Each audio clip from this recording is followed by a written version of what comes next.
أعوذ بالله من الشيطان اللعين الرجيم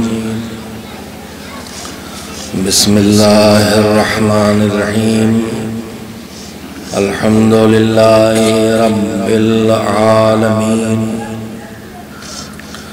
والعاقبة للمتقين والجنة للمؤمنين والنار للملحدين والصلاة والسلام على سيد الأنبياء والمرسلين سيدنا ونبينا وشفيعنا أبي القاسم محمد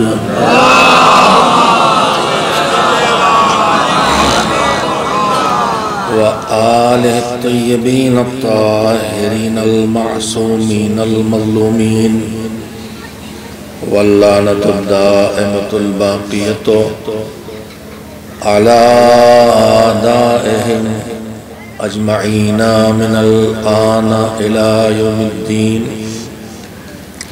أما بعد فقد روي عن أمير المؤمنين وإمام المتقين علي بن أبي طالب عليهم السلام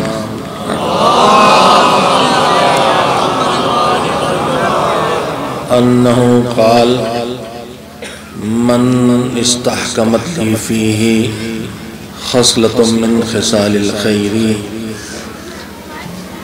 من استحكمت لي فيه خصلة من خصال الخير احتملته عليها واغتفرت فقد ما سواها ولا أغتفر فقد عقل ولا دین.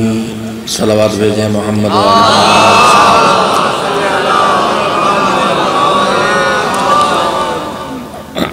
میں نے آپ حضرات کی خدمت میں اس وقت کی مجلس جو ایصال ثواب کے لیے برپا ہوئی ہے، یعنی ہم نے یہ چاہا ہے کہ ہم عمل خیر کر کے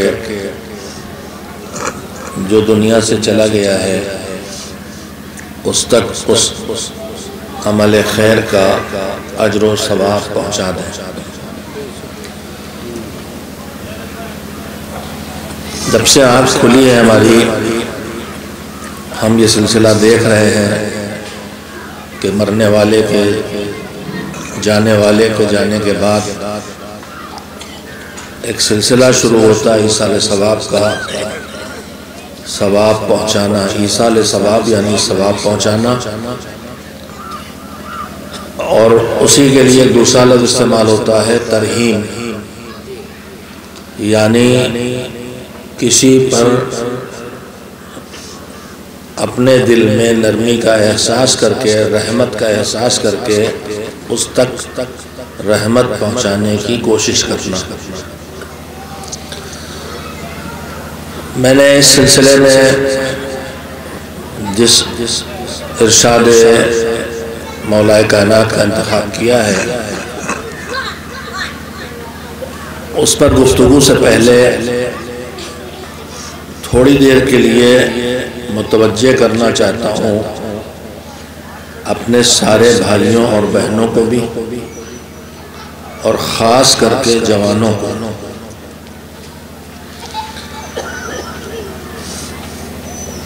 اس لیے کہ ہم جو کچھ بھی کرتے ہیں اچھے کام، ان اچھے کاموں کو ہم اس لیے انجام دیتے ہیں کہ ہم اس سے کچھ نہ کچھ پانا چاہتے ہیں. اللہ نے یہ نظام اس طرح سے بنایا ہے کہ ہر اچھے عمل کا کوئی نہ کوئی فائدہ ہم تک پہنچنا ہے، اور ہمارے ہر برے عمل کا کوئی نہ کوئی نقصان ہم تک پہنچنا ہے.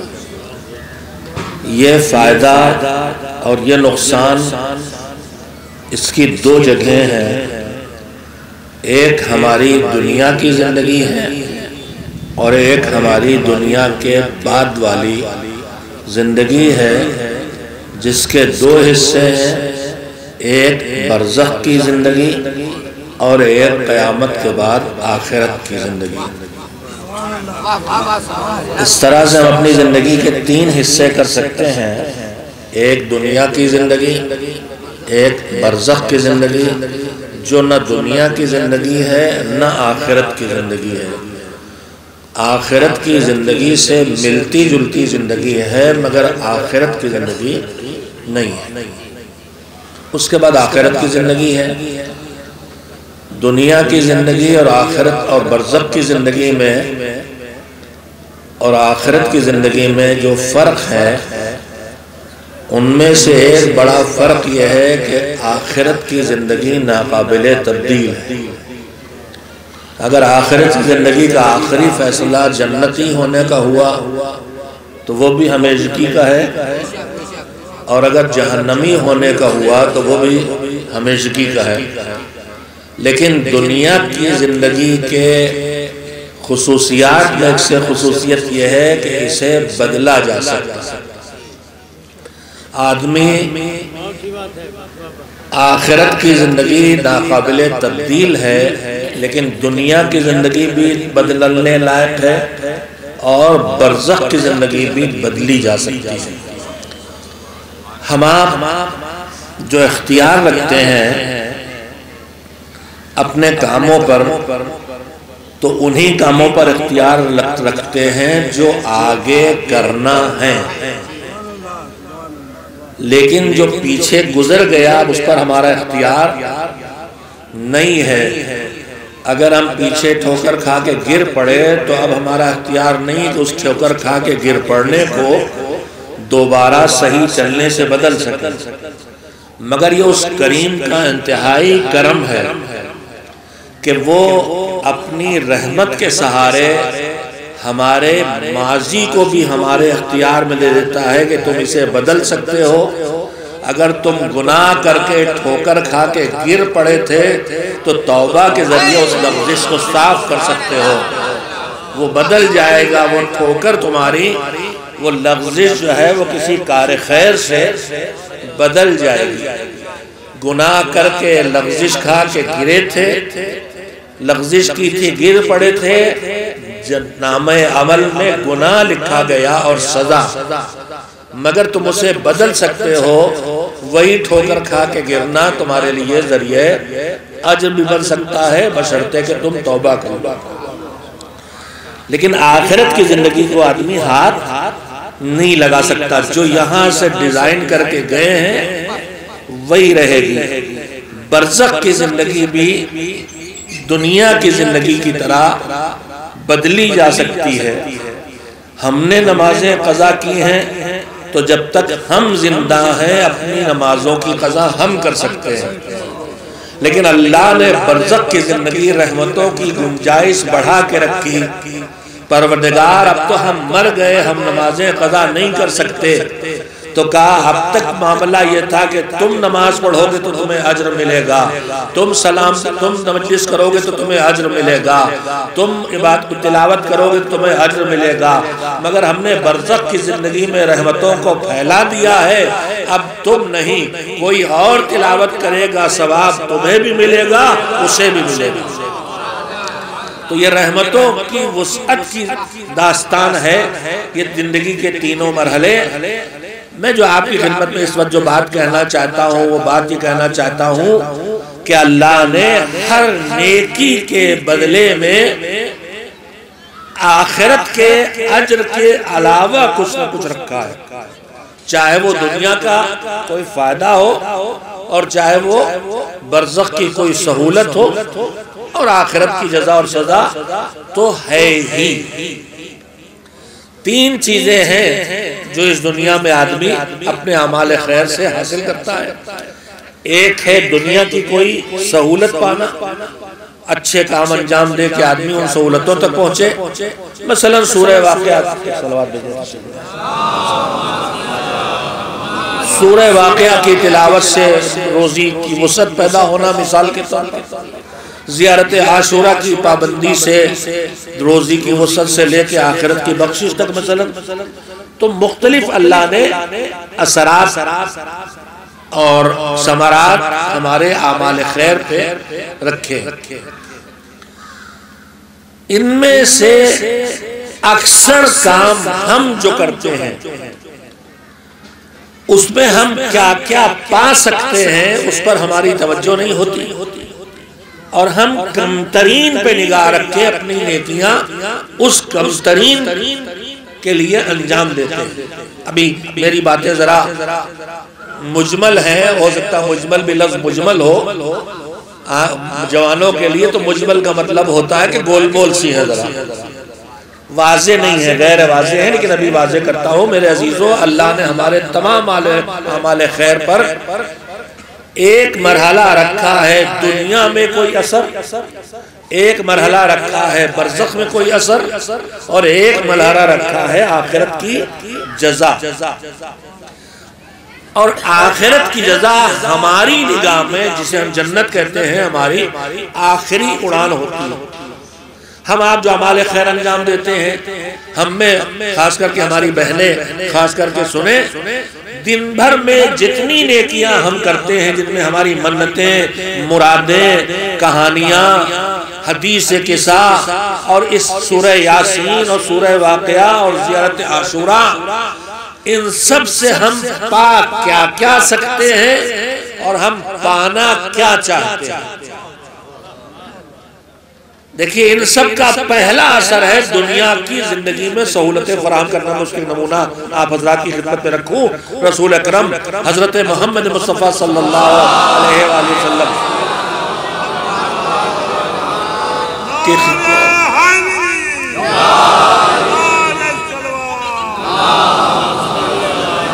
کی خدمت میں ایک شخص آیا، اس نے آگے کہا کہ رسول اللہ صلی اللہ علیہ وسلم میں 6 چیزیں چاہتا ہوں آپ سے۔ پیغمبر کے پاس آپ کہنے مطلب یہ ہے کہ آپ میرے لیے دعا کریں، آپ میری شفاعت کریں، آپ مجھے اللہ سے دلوا دیں، آپ میرا وسیلہ بن جائیں، میں آپ سے توسل کر رہا ہوں، مجھے 6 چیزیں چاہیے۔ تو حضور نے کیا چاہیے وہ 6 چیزیں؟ تو اس نے کہا سب سے پہلی بات تو میں یہ چاہتا ہوں کہ میرا اللہ مجھ سے راضی ہو جائے۔ نہ سمجھ نہیں تھا، اس نے کہا میں سب سے پہلے چاہتا ہوں کہ میرا اللہ مجھ سے راضی ہو جائے۔ کہا اور دوسری چیز کیا چاہیے؟ کہا اور میں دوسری بات یہ چاہتا ہوں کہ بس اللہ ہی مجھ سے راضی نہ رہے، اس دنیا میں لوگ بھی سب مجھ سے خوش رہیں۔ پہلا کام آپ کو، ہم کو، سب کو مشکل لگا اللہ کو راضی رکھنا اور سب کو خوش رکھنا۔ ہمیں لگتا ہے آدمیوں خوش کرنا، مگر غلط فہمی ہماری، سب سے آسان ہے اللہ کو راضی کرنا۔ سب سے دیر میں وہ ناراض ہوتا ہے اور سب سے جلدی وہ راضی ہوتا ہے۔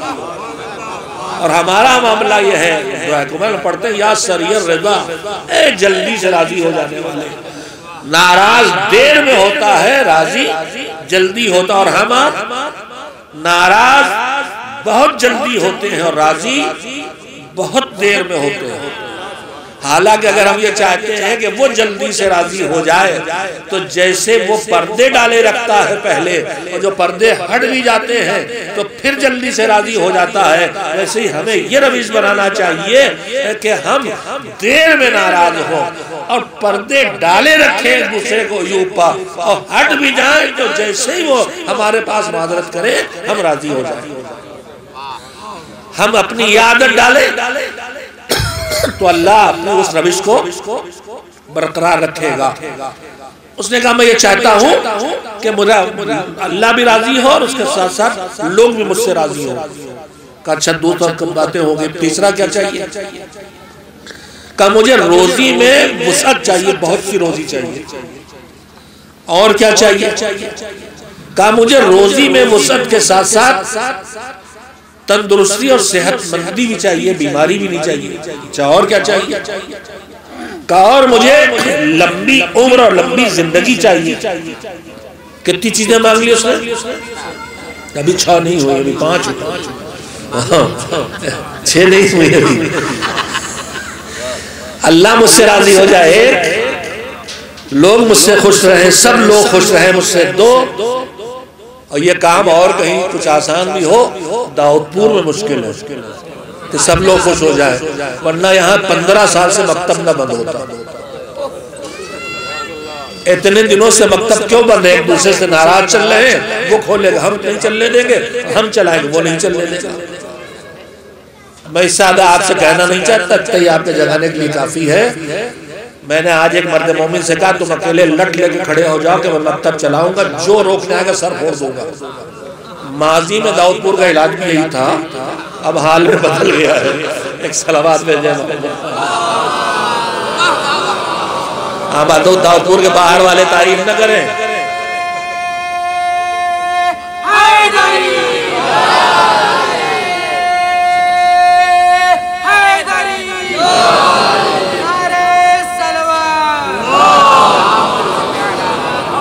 یہ لٹ چلانے پہ نعرہ نہیں بھیج رہے، یہ مکتب کھولنے کے وعدے کے طور پہ نعرہ بھیج رہے ہیں، نعرہ لگا رہے ہیں۔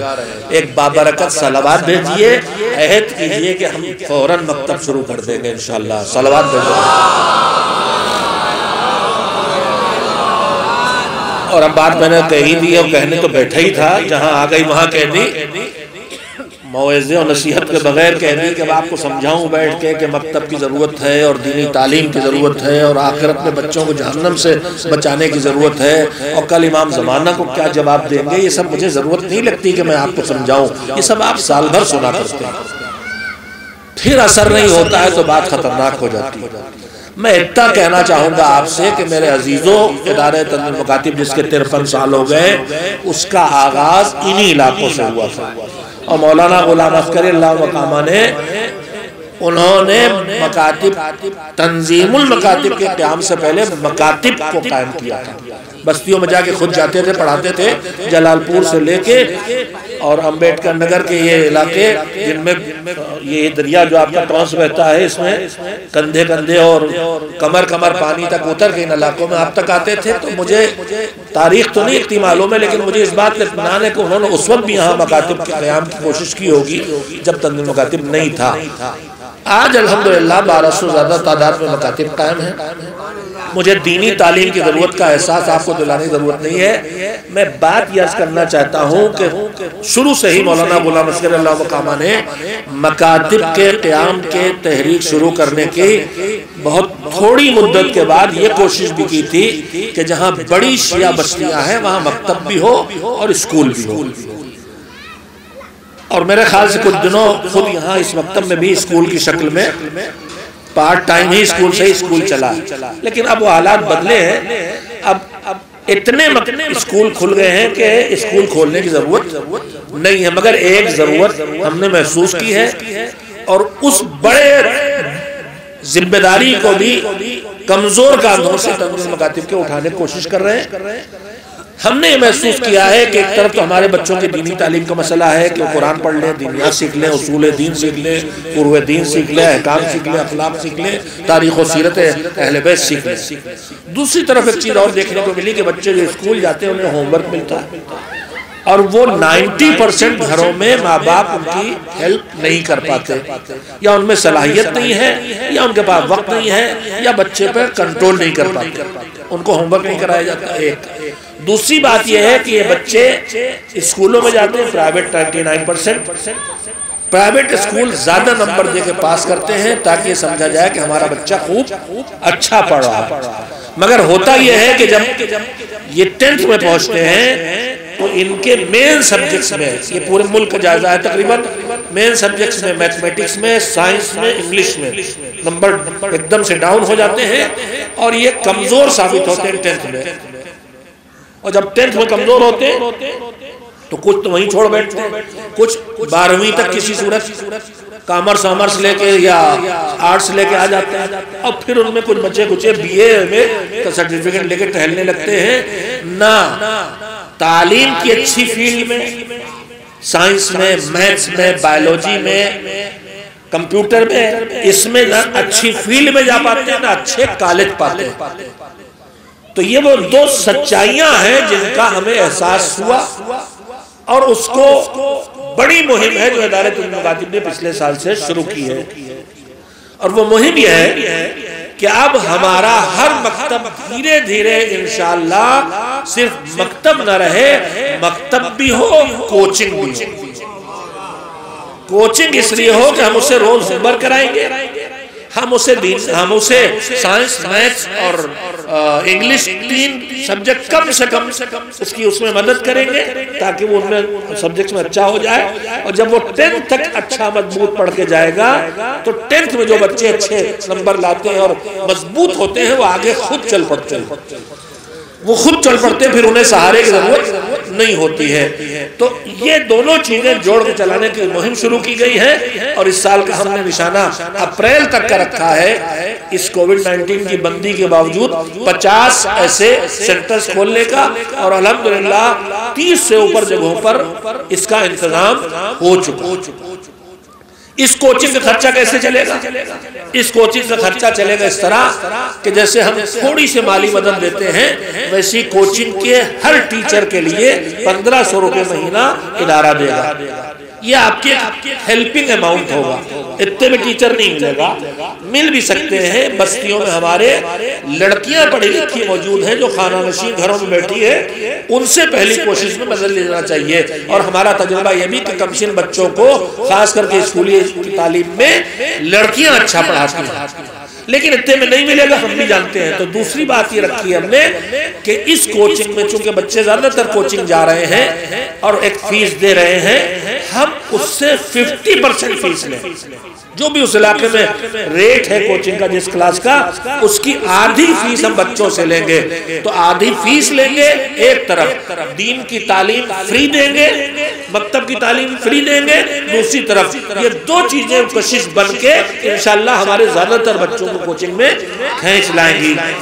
یہ سوچ کے بسم اللہ کی گئی ہے۔ اب 1-2 سال کے بعد تجربہ خود بتا دے گا۔ تو آپ سے گزارش ہے کہ آپ کی بڑی بستی ہے، یہاں اب آپ کل سے جو ڈیزائن کریں، مکتب پلس کوچنگ کا ڈیزائن کریں، اور اس سینٹر کا نام رکھا گیا ہے امامیہ اسٹڈی سینٹر۔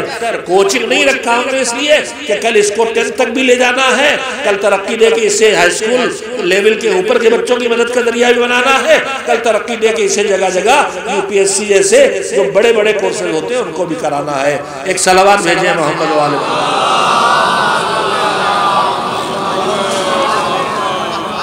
آپ سوچ رہے ہوں مجلس میں صاحب سب کیا کرنے لگے، تو ایک چھوٹی سی بات سن لیجئے۔ اللہ نے جن نیکیوں کو ہمیں، ابھی میں وہ جو روایت سنا رہا تھا سناؤں گا، لیکن اللہ نے جو ہمیں نیکیاں کرنے کو حکم دیا ان کی قسمیں ہیں۔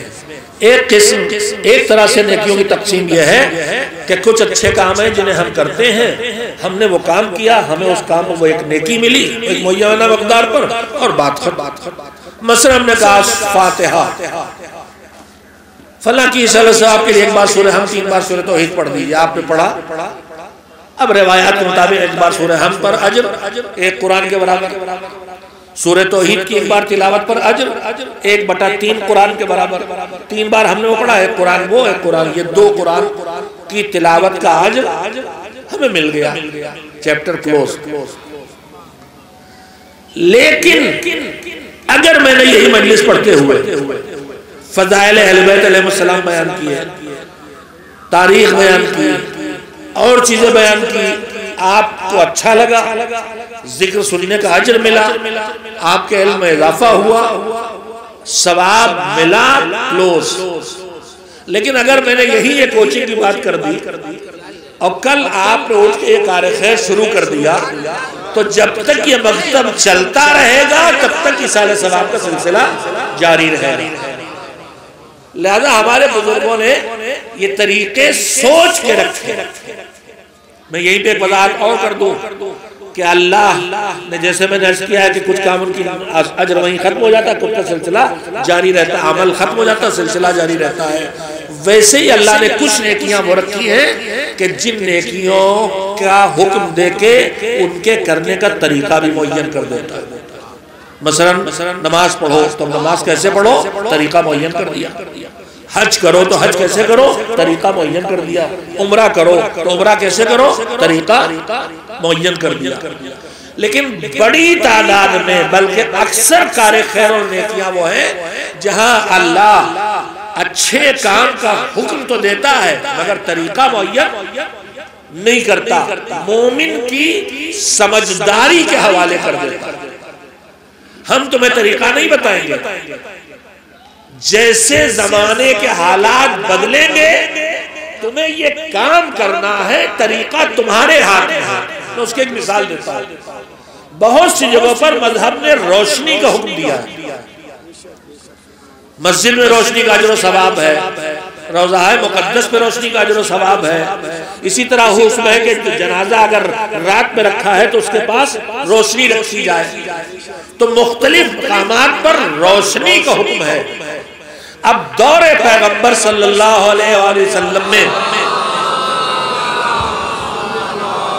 ایسی باتیں آپ کو مجالس میں کم بتائی جائیں گی۔ حضور کے دور میں روشنی کا طریقہ کیا تھا؟ اس وقت مٹی کا تیل نہیں تھا، یہ گیس نہیں تھی، یہ بجلی نہیں تھی۔ اس وقت روشنی کا طریقہ کیا تھا؟ چراغ جلایا جائے۔ چراغ کہے سے جلایا جائے؟ مثلا سعودی عرب میں زیتون کا تیل ہے تو اس سے جلایا جائے۔ اگر شمع بنائی جائے تو کہے سے بنائی جائے؟ وہ موم جو شہد کی مکھی کے چھتے سے نکلتا ہے، تو یہی طریقے اس وقت تھے۔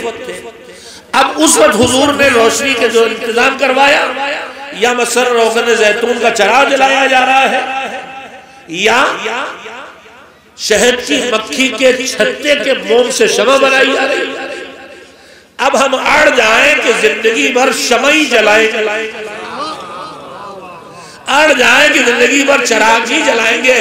اللہ نے تمہاری عقل کے حوالے کیا ہے، روشنی کرو حکم دیا ہے، نہ شمع کو حکم دیا ہے، نہ موم بتی کو حکم دیا ہے، خوشبو کرو کو حکم دیا ہے، نہ اگربتی کا حکم دیا ہے، نہ لوبان کا حکم دیا ہے۔ اب یہ سمجھداری ہوگی کہ جس دور میں روشنی کا جو طریقہ اپنایا جائے، مسجد میں مجھے روشنی کا ثواب حاصل کرنا ہے تو میں بجلی کے بل میں پیمنٹ کروں گا یا بلب خرید کے لا کے دوں گا، وہاں بلا وجہ روشنی بجلی کی چمک رہی ہے، پھر بھی طاق میں جا کے شمع احمقانہ طریقے سے جلا کے مسجد کو نقصان نہیں پہنچاؤ۔ اب روشنی کا دور ہے، روشنی میں شمع کا حکم نہیں ہے۔ درگاہوں میں شمع جلا جلا کے ہزاروں سال، لاکھوں روپے سال برباد نہیں کروں گا۔ اگر میں ایک باشعور مسلمان ہوں، اگر میں ایک باشعور مسلمان ہوں تو میں دیکھوں گا یہاں روشنی کا طریقہ کیا ہے۔ ابھی چند دنوں پہلے وہ لال لال ٹمٹماتے بلب تھے، وہ ہٹ گئے، اس کے بعد وہ آ گئی محترمہ، کیا کہلاتی تھی؟ ہاں سی ایف ایل آیا۔ اب ہم اڑ جائیں کہ نہیں، مولانا صاحب نے تو سی ایف ایل لگوایا تھا، مسجد میں آئے تھے، اب یہی رہے گا؟ نہیں بھائی، ایل ای ڈی آ گئی، اسے لگا لیجیے۔ تو میں یہ واضح کرنا چاہتا تھا کہ مذہب نے دو طرح کے کام ہم سے کہے ہیں، کام کرو جیسے کہا ویسے کرو، وہاں ہاتھ لگانے کی ضرورت نہیں، اور کام ہمارے ذمے یہ کرنا ہے کیسے کرو جیسے تمہاری دینی سمجھ تمہیں اجازت دے۔ آج ہمارا معاملہ اتنا پلٹا، نماز اللہ کی طرف سے معین، ایک ایک لفظ معین، تشہد میں ہم جو پڑھتے آ رہے ہیں وہ پڑھنا ہے۔ ایک طرف اتنے قابل ہو گئے کہ اللہ کی لیے ڈیزائن کی ہوئے تشہد میں بحث کھڑی کر دی کہ شہادت ثالثہ چھوٹ گئی، تشہد میں اشہد ان علی ولی اللہ چھوٹ گیا اللہ سے، رسول سے، 11 اماموں سے۔ اب یہ بڑے قابل مآب آئے ہیں بڑھانے والے، تو ایک طرف اتنے قابل ہو گئے کہ جہاں اللہ نے باندھ کے رکھا تھا وہاں حدیں توڑ ڈالی، اور دوسری طرف اتنے بے عقلے ہو گئے کہ اللہ نے جہاں ہاتھ کھلے رکھے تھے وہاں درگاہوں میں بارگاہوں میں شمع جلا جلا کے سیاہی پھیلا رہے ہیں اور عمارتوں کو نقصان پہنچا رہے ہیں۔ یہ بے شعوری ہے، اس کے علاوہ کچھ نہیں ہے۔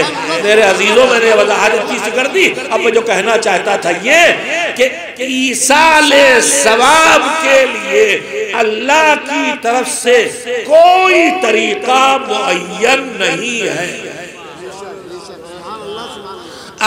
ہم جو کچھ بطور ایصال ثواب کر رہے ہیں یہ ہمارے بزرگوں کے اپنائے ہوئے طریقے ہیں، اللہ کی شریعت کے بنائے ہوئے طریقے نہیں ہیں،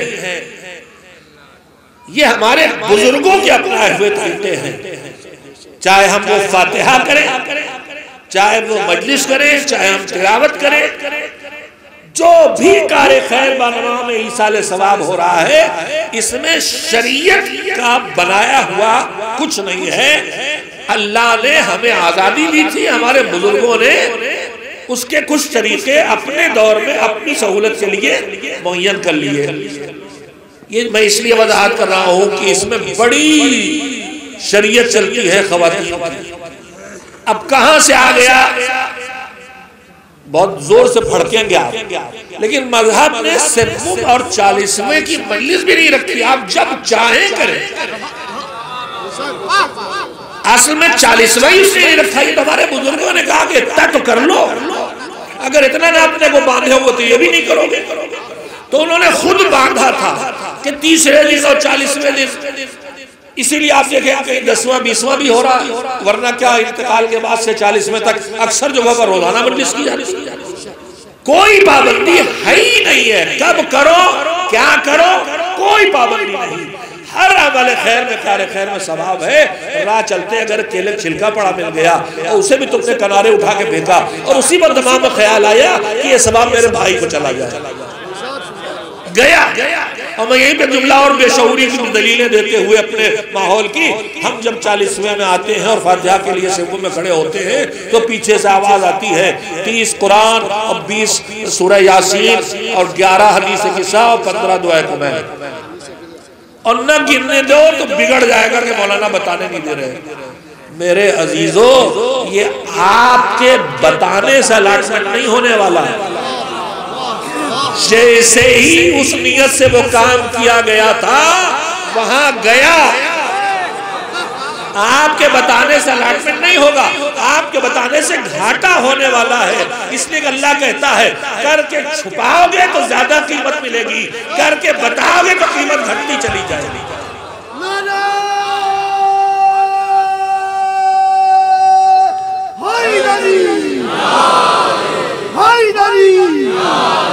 عظمت ابو طالب علیہ السلام پر بوجہ بلند سلوات.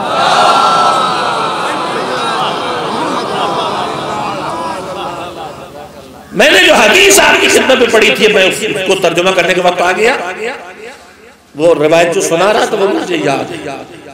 میں نے مولا کائنات کے جملہ پڑھا تھا کہ من استحکمت لی فیہ خصلۃ من خصال الخیر احتملتہ علیہا واغتفرت فقد ما سواہا. مولا یہ چاہتے ہیں، ایک فطرت ہے انسانی، اور فطرت یہ ہے کہ ہم یہ چاہتے ہیں، انسان کو اللہ نے کمال پسند بنایا ہے.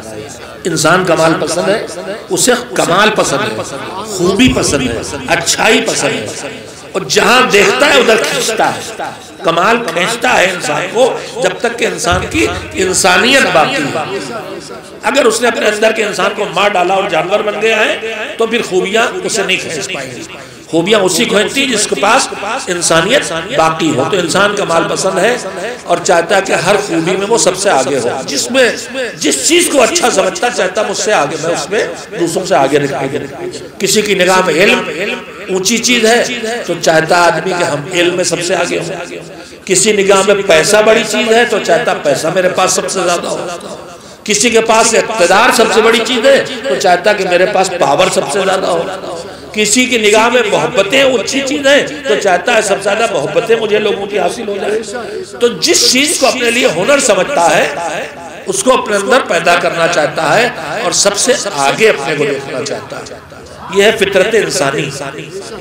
اللہ نے اس فطرت کو ایک جگہ بدلا. ہر انسان اپنے آپ کو دوسروں سے آگے دیکھنا چاہتا ہے، مگر اللہ نے اس فطرت کو ماں باپ کے یہاں بدل دیا. ماں باپ اپنی اولاد کو اپنے سے آگے دیکھنا چاہتا ہے. اگر آپ نے اس فطری سچائی کو محسوس کیا ہے کہ باپ جہاں کہیں کھڑے ہوں چاہتے ہیں میری اولاد اس سے بہتر ہو، مجھ سے آگے ہو، یہ ہماری خواہش و تمنا ہوتی ہے. تو اگر آپ اس سچائی کو سمجھا ہے تو اب سرور کائنات حضرت محمد مصطفیٰ صلی اللہ علیہ وسلم کا ایک جملہ اور ارشاد سنیں کہ پیغمبر نے فرمایا کہ انا و علی ابوا هذه الامہ. ہم اور علی اس امت کے باپ ہیں، اور باپ کیا چاہتا ہے؟ میری اولاد مجھ سے آگے ہو، میری اولاد مجھ سے آگے ہو۔ علی ہمارے باپ، باپ یہی چاہتا ہے، مگر علی جانتے ہیں یہ نہیں ہو سکتا، تو پھر کیا ہو سکتا ہے وہ بتا رہے ہیں۔ میرا ہر جوان، میری ہر بیٹی اور میرا ہر بھائی سنے، مولا نے فرمایا کہ مجھے پتا ہے کہ تم ساری خوبیاں اپنے اندر پیدا نہیں کر سکتے، وہ علی کی ذات ہے کہ بہادری پہ نظر ڈالو تو شجاعت میں کوئی ان سے آگے نہیں، علم پہ نظر ڈالو تو علم میں کوئی ان سے آگے نہیں، زہد پہ نظر ڈالو تو زہد میں ان سے کوئی آگے نہیں، سیاست و تدبر پہ نظر ڈالو تو تدبر میں ان سے کوئی آگے نہیں۔ جب سے دنیا خلق ہوئی آج تک مجھے کوئی حکومت دیکھنے کو نہیں ملی سوائے علی کی حکومت کے، کہ جہاں اس بات کا اطمینان ہو کہ میری مملکت میں کوئی ایک آدمی بھوکا نہیں۔ مولا علی سوکھی ہوئی جو کی روٹی کھا رہے تھے، کسی نے کہا کہ مولا آپ سوکھی روٹی کھا رہے ہیں؟ کہا اگر مجھے یہ اطمینان نہ ہوتا کہ میری مملکت میں کمزور ترین انسان کو یہ روٹی نصیب ہے تو تم مجھے یہ روٹی بھی کھاتے نہ دکھائی دیتے۔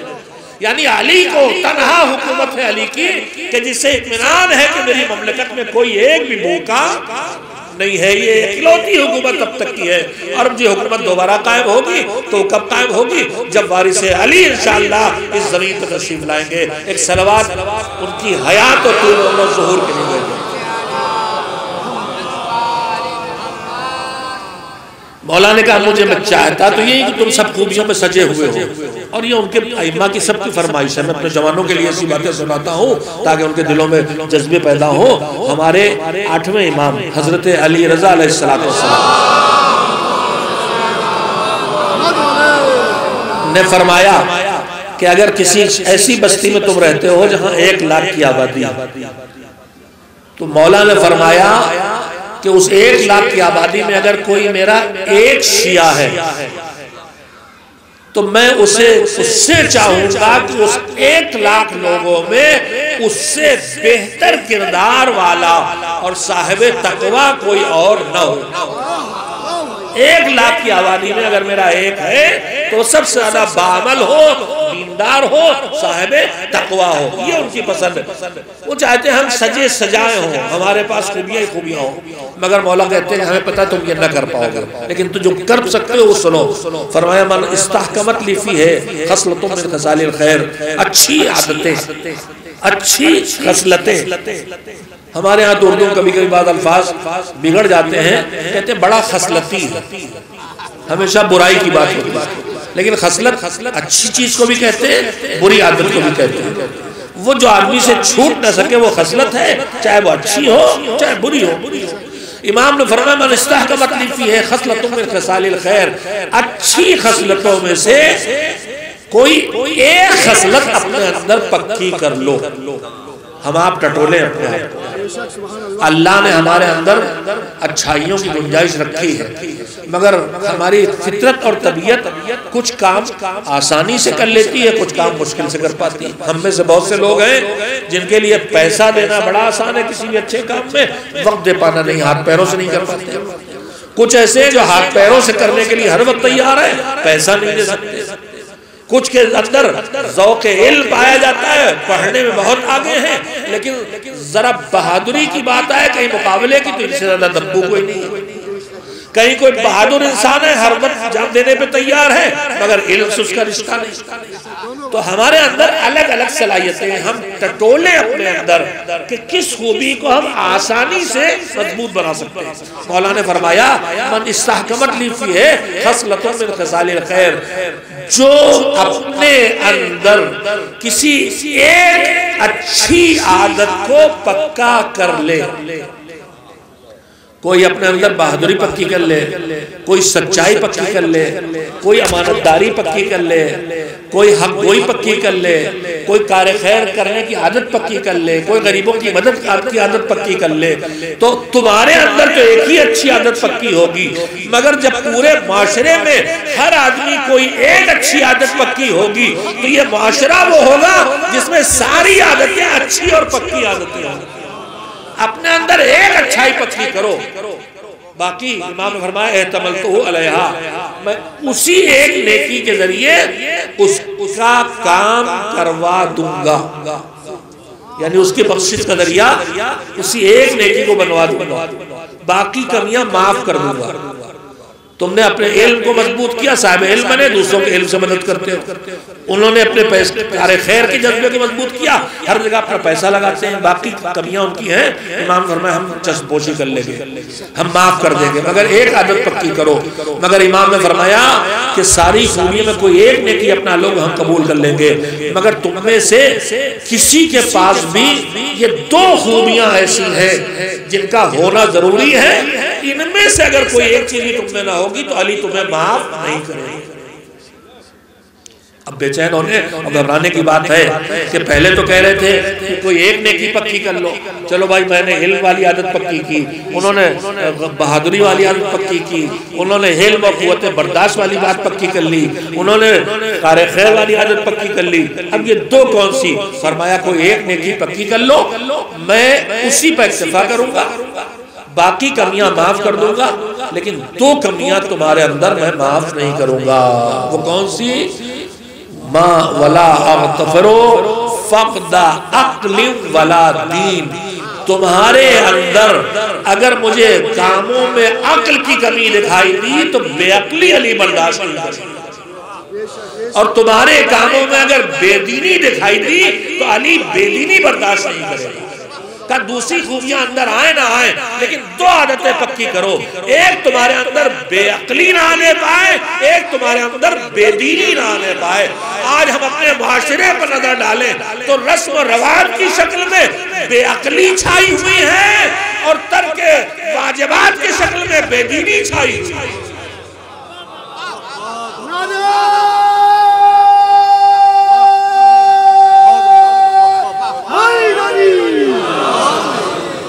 مولا نے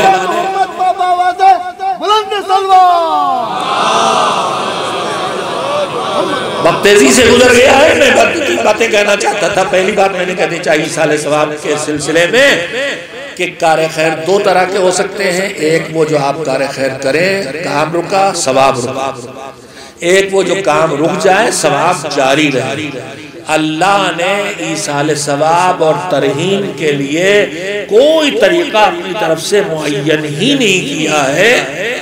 فاتحے سے لے کے برسی تک جو کچھ ہم کر رہے ہیں، ان میں سے کچھ چیزیں وہ ہیں جو ہمارے بزرگوں نے مذہب سے ڈھونڈ کے نکالی، اور کچھ چیزیں وہ ہیں جو ہماری بزرگ خواتین نے زیادہ تر اڑوس پڑوس کی رسم و رواج سے نکالی۔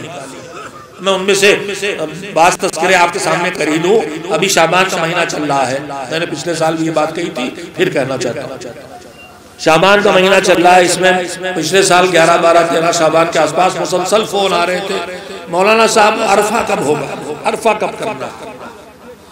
میں نے جتنی مدت بھی علم دین حاصل کرنے میں گزاری ہے، چاہے وہ مدرسہ نازنیہ کے 12 سال رہے ہوں اور چاہے حوزہ علمیہ قوم کے 7-8 سال رہے ہوں، اس کل مدت میں نے لفظ عرفہ کو 9 ذی الحجہ کی تاریخ سے جوڑا پایا۔ عرفہ یعنی 9 ذی الحجہ کا دن جب حاجی میدان عرفات میں حج کا آغاز کرتا ہے، میدان عرفات میں جا کے زوال کے وقت سے لے کے غروب تک وہاں رہنا یہ واجب ہے۔ اس کے بعد وہاں دعائیں، توبہ، استغفار، یہ سب مستحبات ہے۔ یہ ہے عرفہ۔ ہمارے ماحول میں نہ جانے کہاں سے آیا ہے یہ سب جو 13 یا 14 یا 12 شعبان کو ہوتا ہے، جسے عرفہ کہا جاتا ہے۔ جتنا میں ماہر خواتین سے سمجھ سکا ہوں، ماہر شریعت ہے، اس سے میں سمجھا ہوں کہ اس میں فاتحہ یا مجلس جو کچھ بھی ہوتا ہے، ان کا خیال یہ ہے کہ ابھی تک روحیں معلق تھی، ان کی جگہ معین نہیں ہوئی تھی، عرفہ کے دن الاٹمنٹ ہو رہا ہے۔ میں یہ سمجھا، یہ رحمت پروردگار کے خلاف تصور ہے۔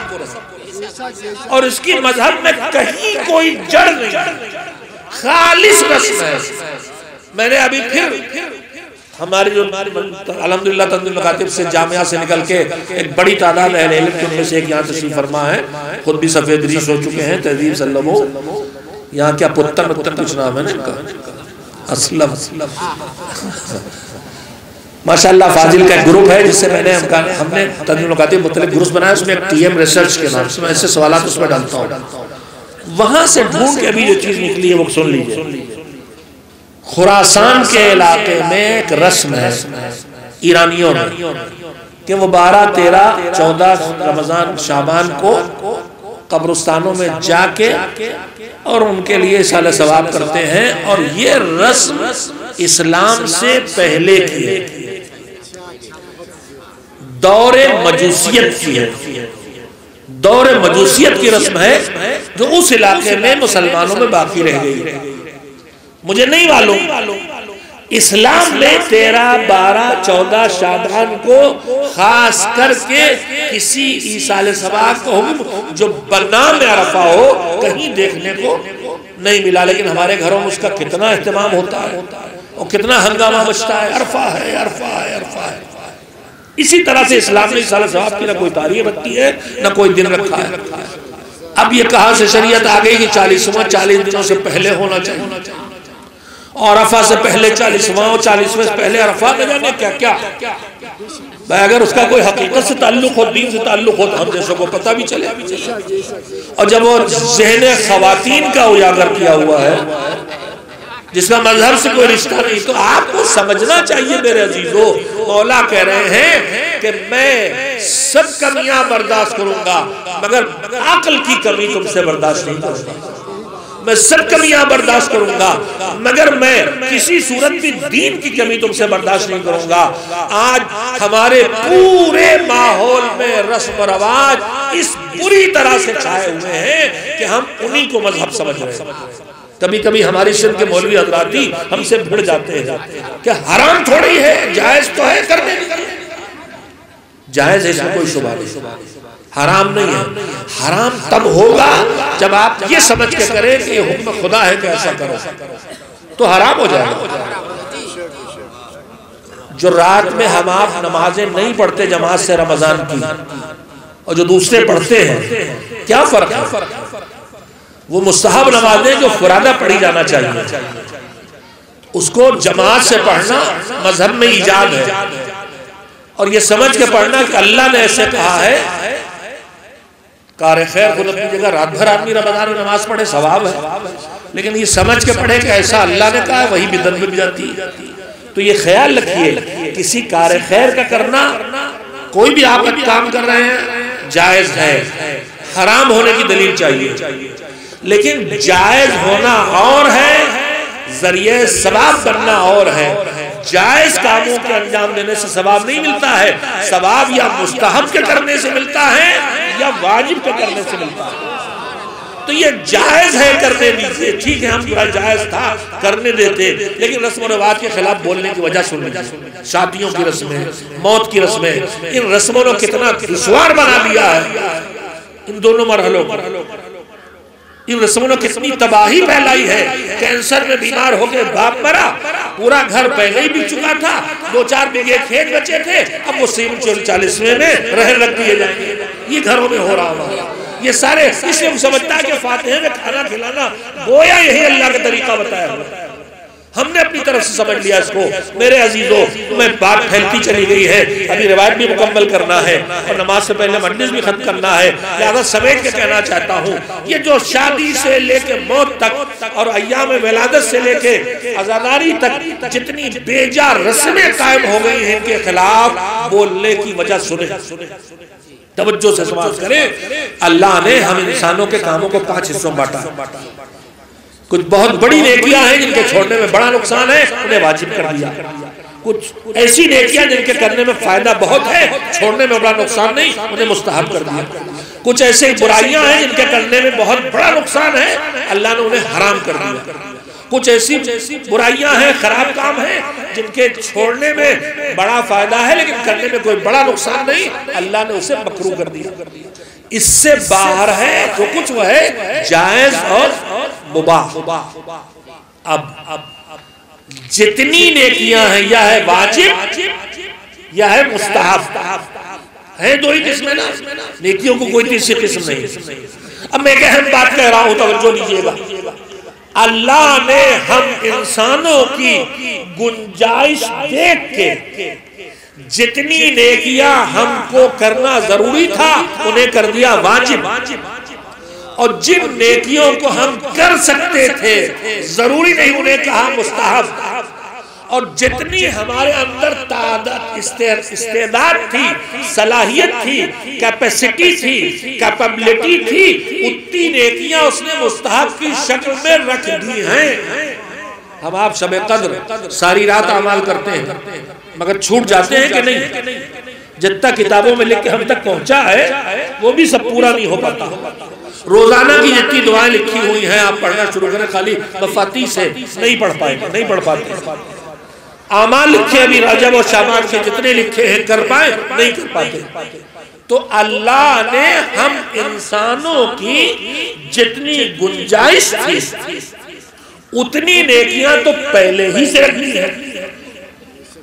اب اگر ہم رسم و رواج کو بڑھائیں گے تو کیا ہوگا؟ جس غبارے میں جتنی ہوا بھری جا سکتی تھی وہ پہلے ہی سے بھر دی گئی. اب اس میں اور پھونک ماریں گے تو یہ غبارہ پھٹے گا. جس الماری میں کتابیں پہلے سے لگی ہیں اور ٹھسا ٹھس بھری ہیں اس میں 4 کتابیں آپ پھونسیں گے تو 4 کتابیں گر جائیں گی. میرے عزیزوں، رسم و رواج کی مخالفت ہم اس لیے کرتے ہیں کہ حرام ہو چاہے نہ ہو مگر پہلے سے جتنی گنجائش ہے اتنے تو اللہ نے واجبات و مستحبات رکھ دیے ہیں. اب یہ رسم و رواج لے کے آؤ گے تو یا مستحب کو ڈھکیل کے آئے گی یا واجب کو ڈھکیل کے آئے گی.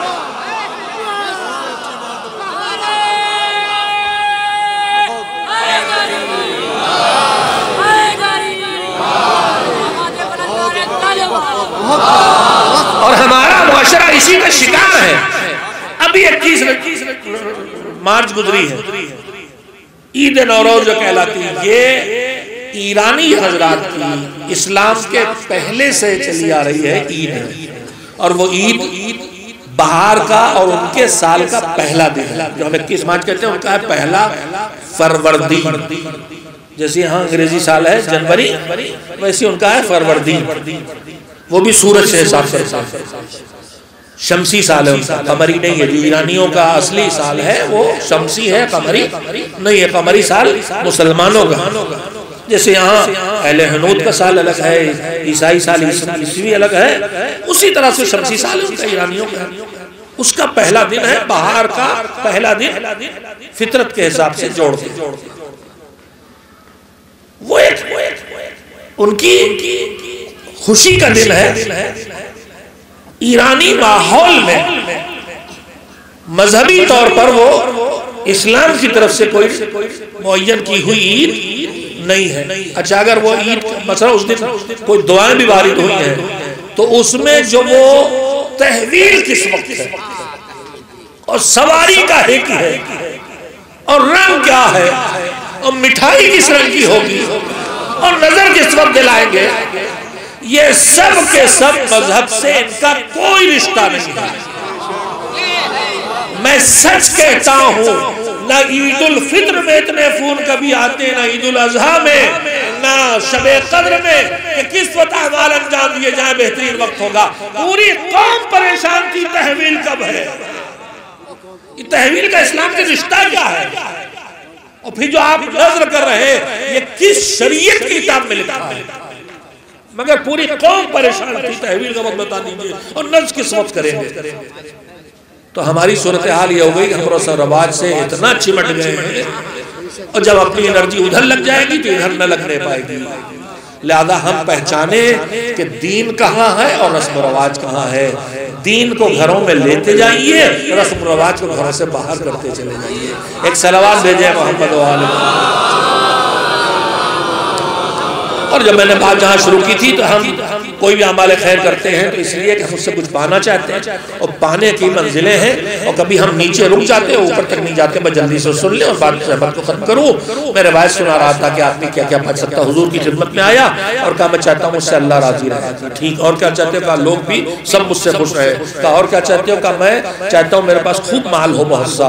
کہا اور کیا چاہتے ہو؟ کہا میں چاہتا ہوں میری عمر لمبی عمر ملے مجھے، 4 چیزیں ہوں گی۔ کہا اور کیا چاہتے ہو؟ کہا اور میں چاہتا ہوں کہ مجھے صحت اور تندرستی ملے، صحت مند نہ ہوں، بڈھا بھی ہو جاؤں تو بیمار نہ ہوں۔ اچھا اور کیا چاہتے ہو؟ بہت سمجھدار تھا۔ اس نے کہا اور میں یہ چاہتا ہوں کہ آخرت میں آپ کا پڑوس نصیب ہو۔ 6 چیزیں اس نے مانگ لی، نہ دنیا میں کچھ چھوڑا نہ آخرت میں۔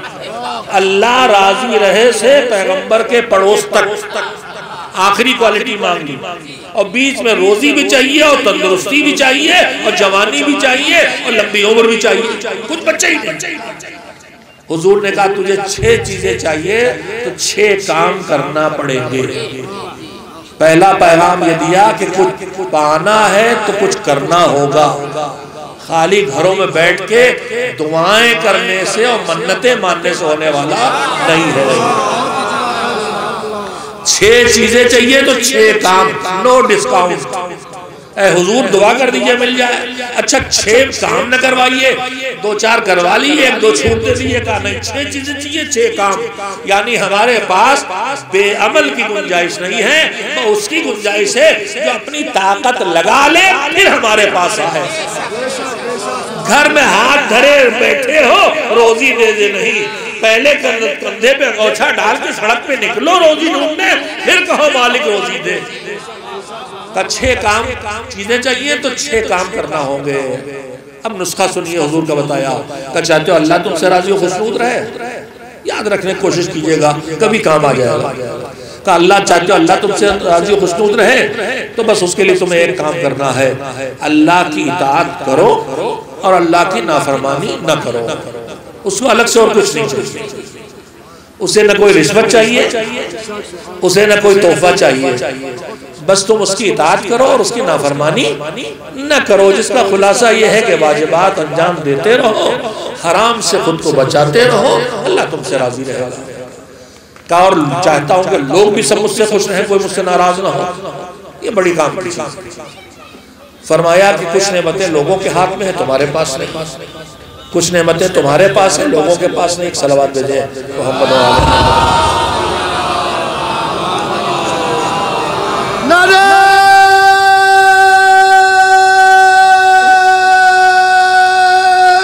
حیدری، تو جلدی جلدی سن لیں۔ محمد پہ باواز بلند سلوات۔ ہم میں سے کسی کے پاس پیسہ ہے، کسی کے پاس پاور ہے، کسی کے پاس خاندان ہے، کسی کے پاس علم ہے، تو دوسروں کے پاس کہیں ہمارے پاس پیسہ ہے تو علم نہیں، ان کے پاس علم ہے پیسہ نہیں۔ ہمارے پاس اقتدار ہے، ہمارے پاس گھر میں افراد نہیں، ان کے پاس گھر میں طاقت ہے۔ تو نسخہ سنیے، بہت کام کا ہے۔ فرمایا کہ اگر تم یہ چاہتے ہو کہ سب تم سے خوش رہیں اور تم سے ہر آدمی راضی رہے تو جو تمہیں اللہ سے ملا ہے وہ سب تک پہنچاتے رہو، جو تمہیں اللہ سے ملا ہے سب تک پہنچاتے رہو، جو دوسروں کے پاس نعمتیں ان پہ کبھی نظر نہ ڈالو، اپنے پاس جو ہے وہ پہنچاتے رہو، دوسروں سے لانے کی کوشش نہ کرو، تم سے سب راضی و خوش رہیں۔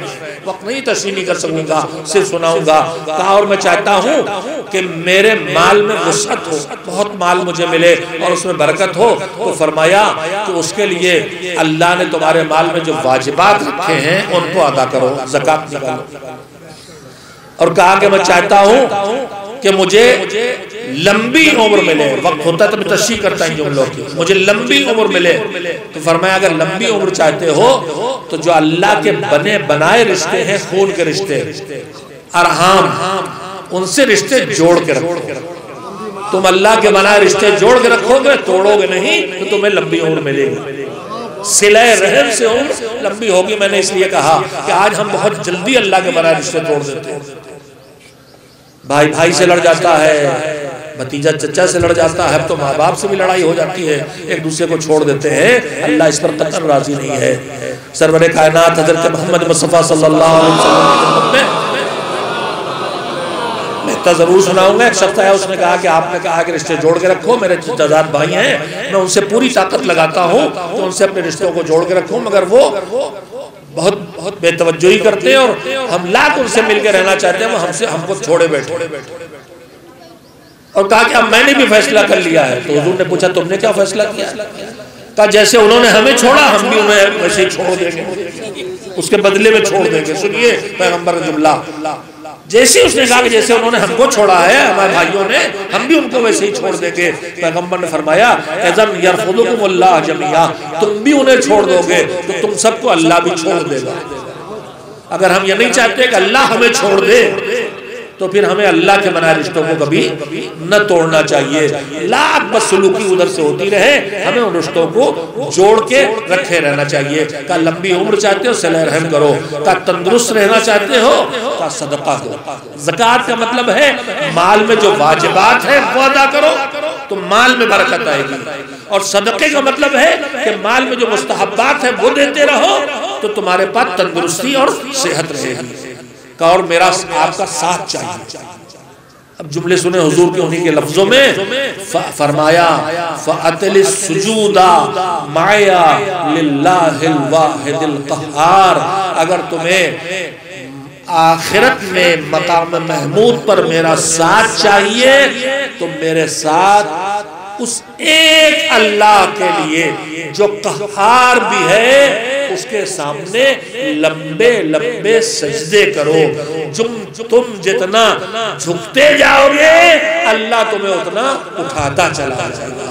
ایک صلوات مل جل کے بھیجے محمد و آل محمد. یہ ہے دنیا کا اجر جو تارے خیر پہ دنیا میں حاصل ہوتا ہے, مگر ہم کبھی دنیا کے اجر پہ اٹک جاتے ہیں. ہماری بہنیں خاص کر کے اور ہمارے جوان بھی, ہم کسی زری پہ گئے, کسی مسجد میں گئے, کسی امام باڑے میں گئے, کہیں چٹ باندھی, کہیں زنجیر باندھی, کہیں تالا ڈالا, کہیں کچھ اٹھایا, کہیں کچھ رکھا نیا نیا اس نام سے. کیا ہے دنیا کی کسی کی چکر میں, یہ کم ترین ہے جس پہ ہم اٹک کے رہ گئے.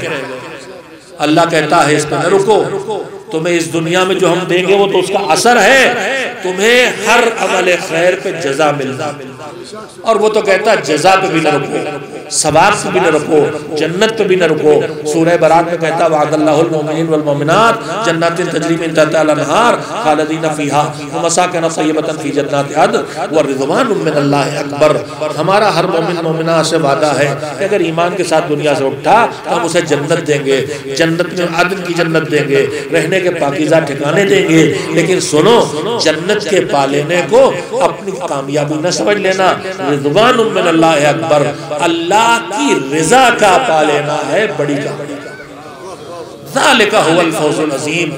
میں نے اتنی دیر آپ کو جو وقت لیا ہے اس میں جو کچھ کہا ہے اس میں سے ایک آخری اہم بات یہی کہنا چاہتا ہوں کہ ہر کار خیر کے ذریعے ہم دنیا میں بھی کچھ حاصل کر سکتے ہیں, ہمیں جزا میں آخرت اور جنت بھی ملنے والی ہے, مگر ہمارا مزاج خیر ہونا چاہیے تیری رضا کے لیے, تیری رضا کے لیے, تیری خوشنودی کے لیے. تو کہہ رہا اس لیے کر رہے ہیں, اس کی رضا مل جائے گی تو فاصلہ خود سمجھے. جو جنت کے لائق بنتا ہے وہ جنت جا سکتا ہے, کسی کو لے نہیں جا سکتا.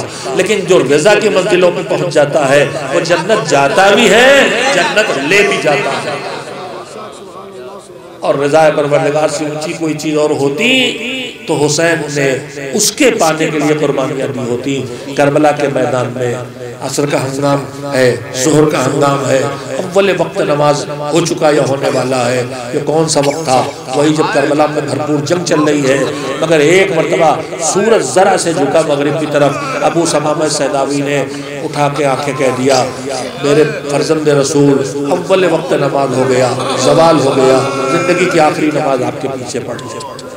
بر وقت فریضے کو یاد کرنے پر حسین نے دعا کیا دی کہ تمہیں اللہ نماز گزاروں میں قرار دے. اس کا مطلب نماز گزار ہونا کوئی اتنا بڑا شرف ہے کہ یہ شرف مجاہد کے لیے بھی دعا کر کے ملتا ہے. جہاد کا شرف حاصل کرنے والے ابو ثمامہ کے لیے حسین کہہ رہے تو میں نماز گزاروں میں قرار دے. میں اپنے جوانوں سے جو مجلسیں کرتے ہیں, جو جلوس نکالتے ہیں, ان سے ایک جملہ یہیں پہ کہہ دینا چاہتا ہوں, اللہ کرے پیغام پہنچ جائے. یہ نماز اور وہ بھی اول وقت, اس کی اہمیت اتنی ہے کہ جب ابو سلیمان نے کہا کہ اول وقت ہو گیا ہے تو حسین نے جنگ روک دی. جہاد کو روک کے اول وقت نماز پڑھی گئی. یہ ہے کربلا کا پیغام.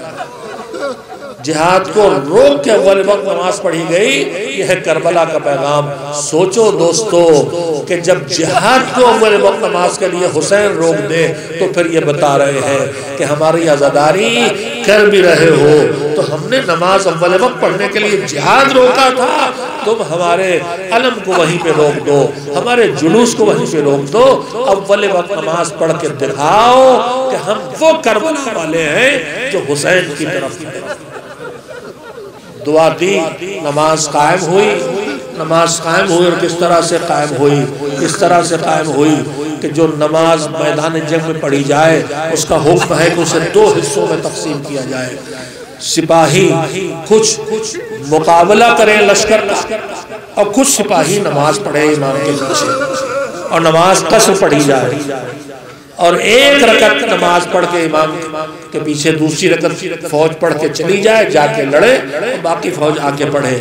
اس طرح سے نماز کو حکم دیا گیا. وہاں 2 حصوں میں مجاہد تقسیم ہوئے. ایک تو حبیب بن مظاہر تلوار لے کے جو ففنی ہے وقت میدان میں پہنچ گئے. پورے لشکر کے مقابلے میں آدھا لشکر نہیں, خالی ایک مجاہد نکل گیا اور بقیہ سب باندھ کے حسین کے پیچھے کھڑے ہو گئے. مگر اس چھوٹی سی جماعت میں جس میں نہ جانے کتنے شہید ہو چکے مجھے نہیں پتا ہے, جو بھی بچے حسین کے پیچھے کھڑے ہیں ہزاروں کمانوں میں تیر لگے اور سارے تیر فرزند زہرا کی طرف ان کا رخ آ گیا. وہ ایک مرتبہ سعید اور زہیر آگے بڑھے اور حسین کے آگے کھڑے ہو گئے کہ جب تک ہم زندہ ہیں اپنے آقا کے جس پر تیر نہ لگنے دیں گے. حسین نے نماز شروع کی, ہزاروں تیر سنسناتے ہوئے ایک ساتھ چلے حسین کی طرف. سعید و زہیر سپر بن کے کھڑے ہیں, کچھ کو ڈھالوں پہ روکا, کچھ کو تلواروں سے کاٹا, مگر کہاں 4 ہاتھ ہیں, 2 ڈھالیں اور 2 تلواریں, اور کہاں ہزاروں تیر سنسناتے ہوئے آ رہے ہیں. بازوؤں پہ روکے جا رہے ہیں تیر, سینوں پہ روکے جا رہے ہیں تیر, گلے پہ گردنوں پہ روکے جا رہے ہیں تیر.